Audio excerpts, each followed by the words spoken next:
Hey, hi again, and welcome to this new lecture. What we have so far is this map with these 62 markers, each of them representing a volcano location in the United States. However, this map is not very smart, so to say. The only information that this map conveys is the locations of the volcanoes. And you also have a base map. There's also a good aspect of this map because you can extract information like that if you click the icons. However, you may want to transform this map to actually show an attribute instead of just volcano locations.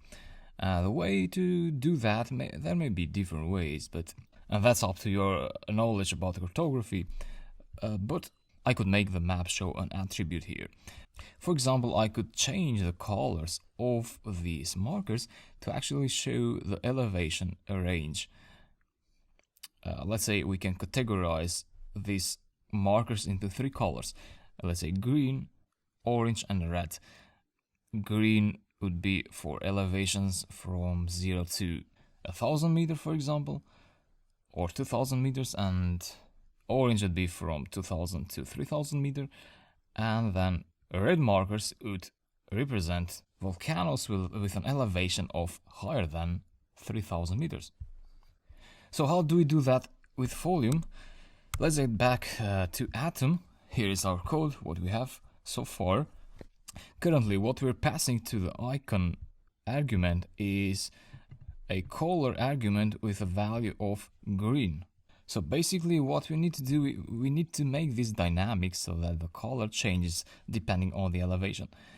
And unfortunately, we cannot do that with Folium. So Folium doesn't have native functionality to create dynamic colors for your markers. Therefore, we need to be a bit creative here and use Python core functionalities to do this. And when you think about dynamics, I think about functions. So basically, this loop is going through latitude, longitude, elevation, and then it passes those three values into this expression in here.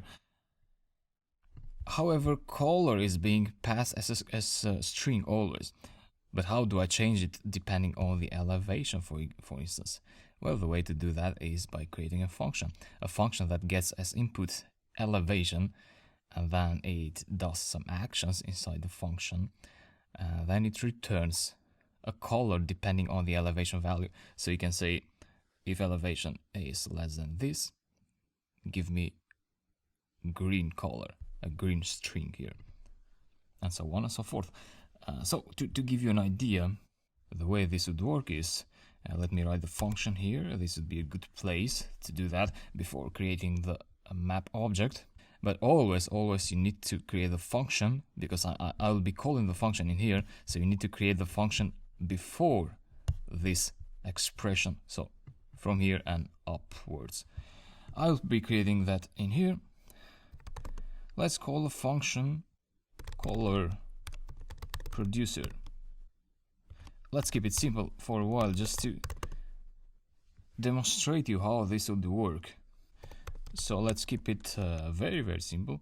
Let's say return green, and if you change this to color producer, and don't forget the brackets. By passing brackets, that means you are calling the function.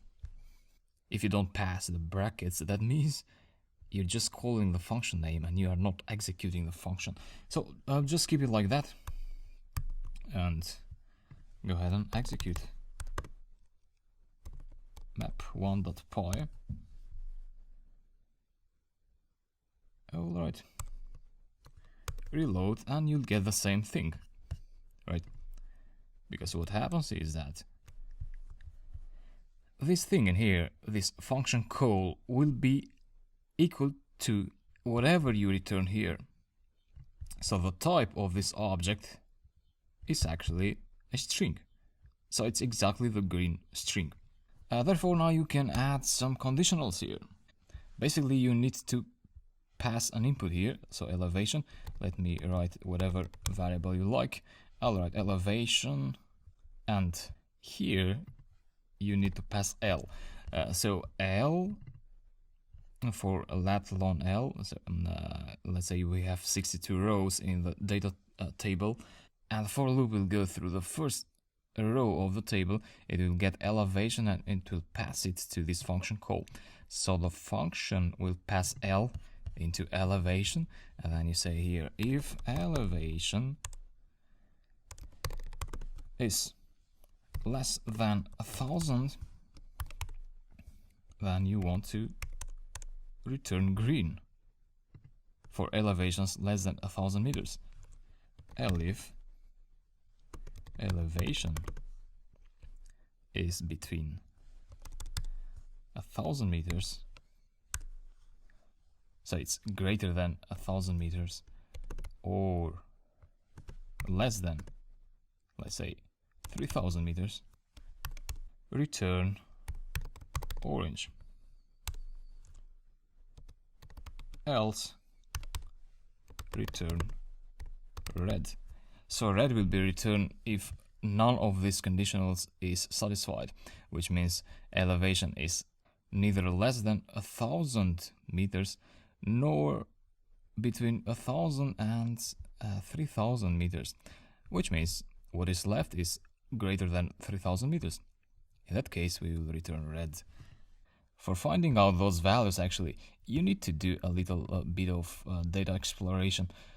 For instance, you need to you may want to look at the data quickly like that to see what values you have, and then decide on the category thresholds. But you can also make more significant statistical analysis, like you can make a histogram and see the data distribution and then decide on these values.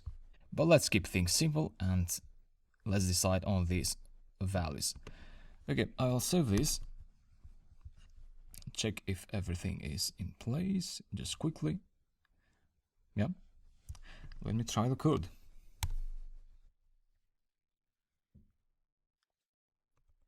Go and reload. And yeah, we have some different colors here. Yeah, this is looking good. Let me double check the values. For instance, orange is between 1,000 meters and 3,000 meters, so we're doing good. Red is above 3,000 meters. Yeah, it seems it's working.